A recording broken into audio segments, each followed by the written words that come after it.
मत्ती रचित सुसमाचार अध्याय 6। सावधान रहो, तुम मनुष्यों को दिखाने के लिए अपने धर्म के काम न करो, नहीं तो अपने स्वर्गीय पिता से कुछ भी फल न पाओगे।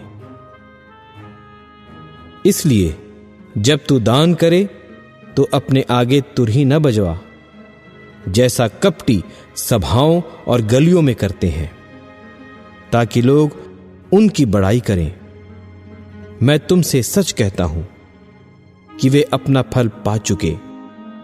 परंतु जब तू दान करे तो जो तेरा दाहिना हाथ करता है उसे तेरा बायां हाथ न जानने पाए, ताकि तेरा दान गुप्त रहे, और तब तेरा पिता जो गुप्त में देखता है तुझे प्रतिफल देगा। और जब तू प्रार्थना करे तो कपटियों के समान न हो, क्योंकि लोगों को दिखाने के लिए सभाओं में और सड़कों की मोड़ों पर खड़े होकर प्रार्थना करना उनको अच्छा लगता है। मैं तुमसे सच कहता हूं कि वे अपना प्रतिफल पा चुके। परंतु जब तू प्रार्थना करे तो अपनी कोठरी में जा और द्वार बंद करके अपने पिता से जो गुप्त में है प्रार्थना कर, और तब तेरा पिता जो गुप्त में देखता है तुझे प्रतिफल देगा। प्रार्थना करते समय अन्य जातियों की नाई बकबक न करो, क्योंकि वे समझते हैं कि उनके बहुत बोलने से उनकी सुनी जाएगी। सो तुम उनकी नाई न बनो, क्योंकि तुम्हारा पिता तुम्हारे मांगने से पहले ही जानता है कि तुम्हारी क्या क्या आवश्यकता है। सो तुम इस रीति से प्रार्थना किया करो, हे हमारे पिता, तू जो स्वर्ग में है, तेरा नाम पवित्र माना जाए, तेरा राज्य आए, तेरी इच्छा जैसे स्वर्ग में पूरी होती है वैसे पृथ्वी पर भी हो। हमारी दिन भर की रोटी आज हमें दे, और जिस प्रकार हमने अपने अपराधियों को क्षमा किया है वैसे ही तू भी हमारे अपराधों को क्षमा कर, और हमें परीक्षा में न ला, परंतु बुराई से बचा, क्योंकि राज्य और पराक्रम और महिमा सदा तेरे ही है।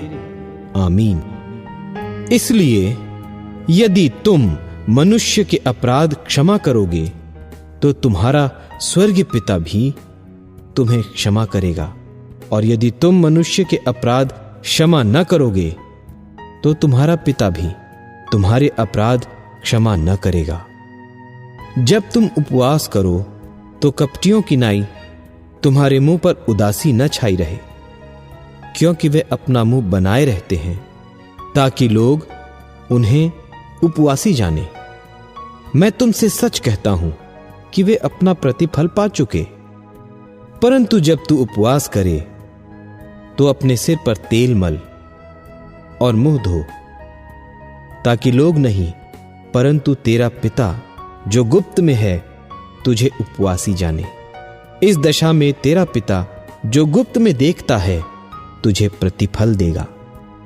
अपने लिए पृथ्वी पर धन इकट्ठा न करो, जहां कीड़ा और काई बिगाड़ते हैं और जहां चोर सेंध लगाते और चुराते हैं, परंतु अपने लिए स्वर्ग में धन इकट्ठा करो, जहां न तो कीड़ा और न काई बिगाड़ते हैं और जहां चोर न सेंध लगाते और न चुराते हैं।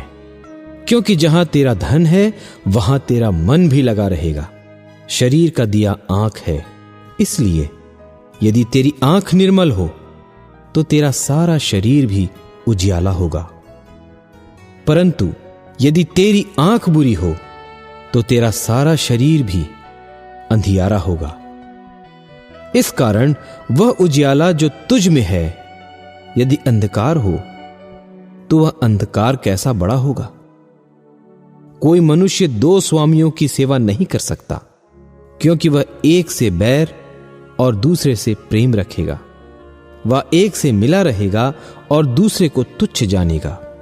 तुम परमेश्वर और धन दोनों की सेवा नहीं कर सकते। इसलिए मैं तुमसे कहता हूं कि अपने प्राण के लिए यह चिंता न करना कि हम क्या खाएंगे या क्या पिएंगे, और न अपने शरीर के लिए कि क्या पहनेंगे। क्या प्राण भोजन से और शरीर वस्त्र से बढ़कर नहीं? आकाश के पक्षियों को देखो, वे न बोते हैं, न काटते हैं, न खत्तों में बटोरते हैं, तो भी तुम्हारा स्वर्गीय पिता उनको खिलाता है। क्या तुम उनसे अधिक मूल्य नहीं रखते? तुम में कौन है जो चिंता करके अपनी अवस्था में एक घड़ी भी बढ़ा सकता है?